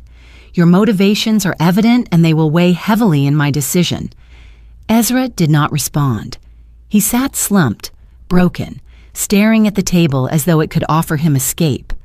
Claudia returned to her seat, her posture poised, her face serene, as though she had merely adjusted her position in a game she had always intended to win. I breathed deeply, steadying myself. The betrayal I had feared from Ezra was now complete, but it had not come from me. It had come from the very woman he had trusted to stand beside him. For a fleeting moment, my heart ached for the boy he once was, the boy who had held my hand during thunderstorms. But that boy was gone, replaced by the man now unraveling before the world. The courtroom settled into silence again, the weight of Claudia's revelation still hanging in the air. I folded my hands in my lap, my face calm, my heart steady. Richard's foresight had protected me. Dalton's loyalty had shielded me. Lily's determination had strengthened me. And now Ezra's own choices had condemned him. The end was near. The courtroom was silent when the recording ended. Ezra sat slumped in his chair, his face buried in his hands, while Claudia looked straight ahead as though she had merely brushed dust from her sleeve. I could feel the air grow heavier, every person present holding their breath as Judge Ramirez adjusted his glasses and leaned forward. His gavel tapped lightly against the wood, not in anger, but as a reminder that the room now belonged to him alone. "Enough," he said firmly. His voice carried the weight of years on the bench, a voice that had seen countless lives unravel in the pursuit of power and greed. This court has heard the arguments, reviewed the evidence, and listened to testimony both spoken and recorded. What has been revealed here is not a matter of inheritance, but of protection. Protection of a legacy that was deliberately secured through foresight. He lifted the trust papers once again, his hand steady as he turned each page. Richard Whitmore established this trust long before his passing. It was signed, witnessed, notarized, and filed in accordance with the law. Its intent is clear. The mansion and the protections around it belong solely to Mrs. Zara Whitmore. No further claim may override that decision. The words struck through the room with the finality of a closing door. I sat very still, my hands folded in my lap, though inside my chest my heart beat with a mixture of relief and sorrow. Richard's voice seemed to echo in the steady cadence of the judge's ruling. Judge Ramirez set the documents down and looked directly at Ezra. His tone hardened. "Mr. Whitmore, you have not only failed to prove your case, but you have exposed your own motives. This court cannot ignore the evidence of your financial entanglements and your attempt to leverage this property to escape debts. Nor can it ignore the recording in which you made those motives plain. Your actions dishonor the very legacy you claim to protect." Ezra lifted his head slightly, his face pale, his eyes glassy. He opened his mouth as though to argue, but the judge raised his hand sharply. "No more outbursts. You have spoken enough. This ruling is final." The gavel came down with a decisive crack that reverberated through the wood and stone of the chamber. The petition is denied. The mansion and all assets under the trust remain under the stewardship of Mrs. Whitmore. Furthermore, this court rules that any creditors seeking restitution must direct their claims solely toward Mr. Whitmore and not the trust or its beneficiary. This estate is shielded from such obligations by design. The room erupted into murmurs, reporters scribbling furiously, cameras flashing like a sudden storm of light. I felt Dalton's steady hand rest briefly on mine, a quiet reassurance that the battle had been won. Lily sat just behind me, her eyes shining with the pride of someone who had fought alongside me. Ezra, however, looked as though the ground had collapsed beneath him, his face twisted with disbelief, his lips forming silent protests that never found sound. Claudia leaned away from him, her expression detached, as if she no longer had any part in his ruin. Blackwood gathered his papers stiffly, his jaw clenched, his polished confidence broken. Judge Ramirez continued, his tone softer now but no less commanding. This court acknowledges the pain of family disputes such as this, but let it be clear, the law does not reward greed, nor does it punish foresight. Mr. Whitmore, your father acted out of love and wisdom. He entrusted his legacy to the person who had stood beside him all his life. That choice will be honored here. His gaze flicked to me then, and though his expression remained stern, I sensed a trace of respect in his eyes. Mrs. Whitmore, this court upholds your rights as the sole beneficiary of the trust. May you carry this legacy with the dignity that has been evident throughout these proceedings. My throat tightened, but I bowed my head slightly in acknowledgement. I would not weep, not here, not in front of Ezra. This victory was not triumph to be shouted, but justice delivered in quiet strength. The gavel struck once more, final and echoing. Court is adjourned. The sound unleashed a flurry of movement. Reporters rushed toward the exits, eager to send their stories into the world.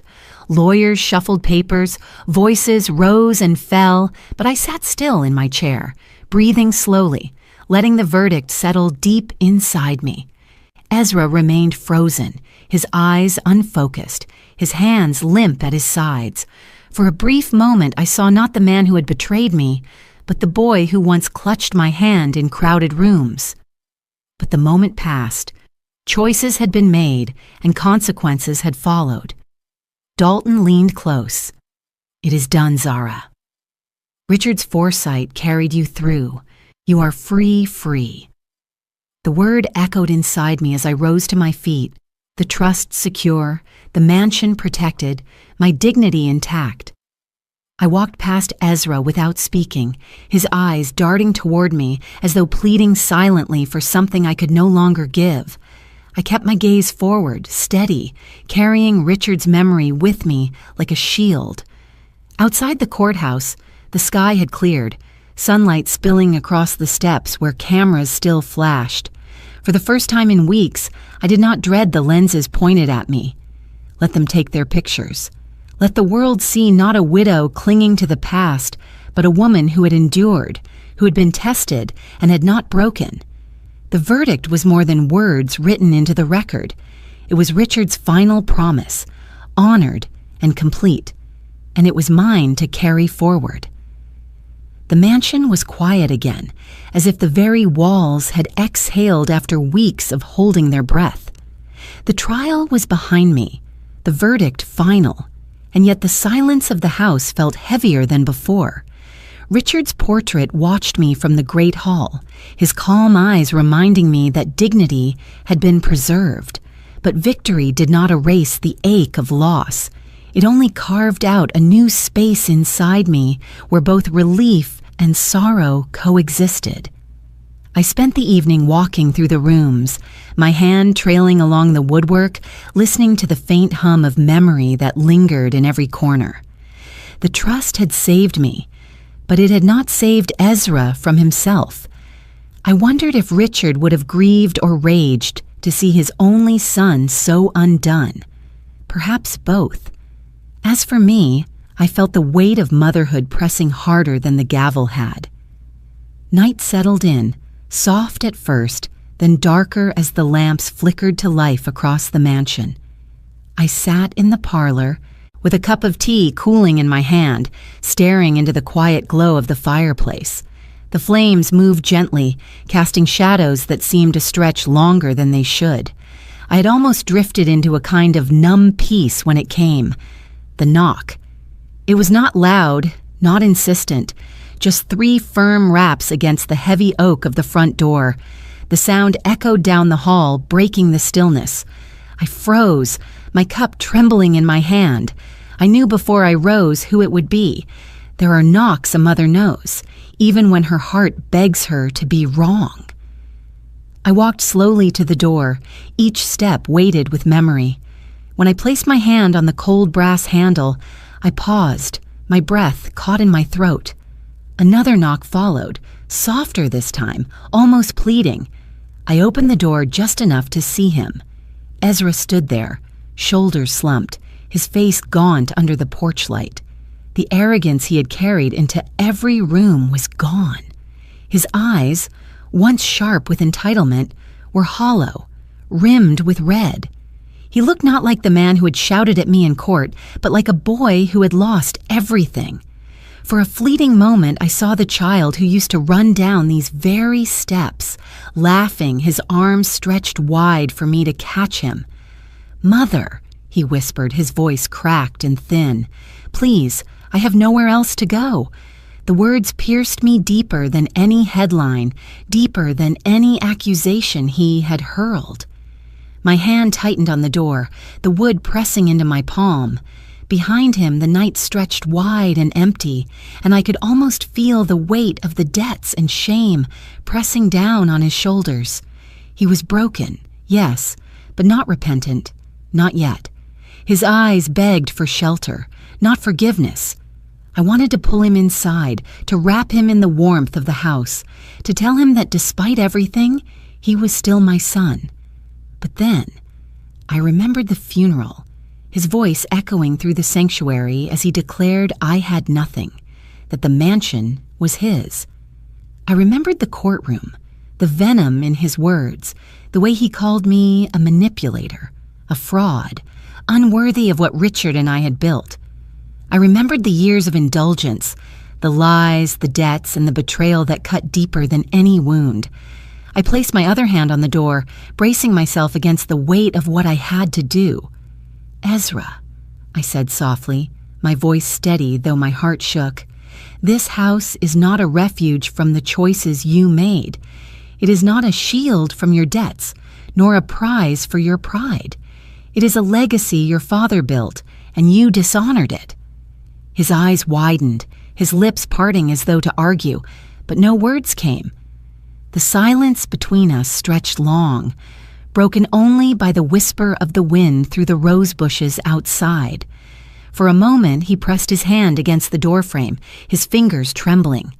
"Please," he whispered again, but this time weaker, as if even he knew the answer before it came. I lifted my hand from the handle and placed it flat against the door. "I cannot open this for you," I said quietly.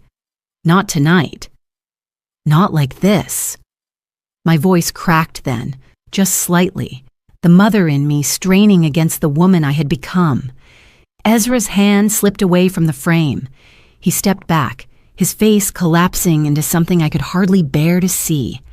Without another word, he turned and walked into the darkness, his figure swallowed by the night. The sound of his footsteps faded, leaving only silence. I stood there with my hand still on the door, my chest rising and falling with the weight of what had just passed. Tears blurred my vision, but I did not open the door again. Some wounds cannot be healed by shelter. Some lessons must be carried in the cold. When I finally stepped back, I whispered to the empty hall, "Richard, I hope you understand. I hope he will too." Someday the house was silent, but I felt its walls hold me steady as I turned away. I walked back to the parlor, the fire still glowing softly. I sat in Richard's chair, pulling a shawl around my shoulders, and let the warmth seep into me.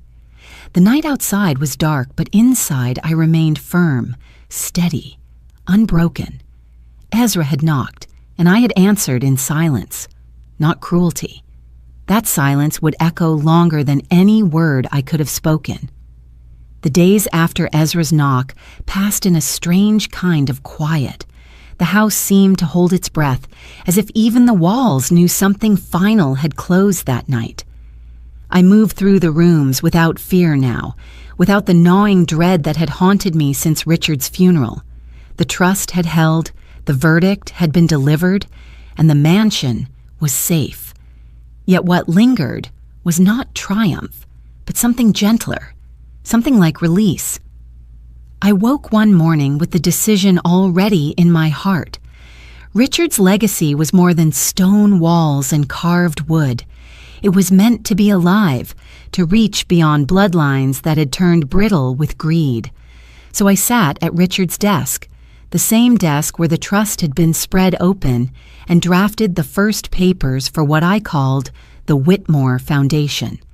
Its purpose would be simple but profound: to preserve, to protect, and to give. Education for young people burdened by the mistakes of those before them. Housing for widows left adrift in silence. Gardens for communities that had forgotten beauty. Richard had always said the mansion should be a place of life, not merely a monument. Now it would become exactly that. Dalton helped me file the documents. Helen smiled when I told her, her eyes soft with approval. "You're not just surviving, Zara," she said, resting her hand on mine. "You're creating." That's the difference between living in grief and living in strength. Lily clapped her hands in delight, already eager to volunteer her time, her youth blending with my resolve like sunlight across old stone. For the first time, I felt the mansion breathe again. One evening, as the sun bled orange across the horizon, Dalton brought me a smaller folder, one I had not seen before. He handed it to me gently, his eyes solemn. "Richard left this with me as well," he said. My hands trembled slightly as I opened it. Inside was not another legal document, but a single handwritten letter, Richard's familiar script flowing across the page. "Zara," it began, "if you are reading this, it means the time has come for you to stand alone. But you are never truly alone, my love. You are the keeper of our legacy, not because of laws or trusts, but because of who you are. Our mansion was never built for a son's pride or a court's judgment. It was built from every stone we laid together, from every night we dreamed beneath its roof. Carry it forward with grace. Let it be more than shelter. Let it be light." I pressed the paper to my chest, tears spilling freely for the first time since the trial ended. Not tears of fear or humiliation, but tears of gratitude, of love that endured even past death. Richard's voice filled the silence of the room, steady as ever, reminding me that the battles I had fought were not only for myself, but for the legacy we shared.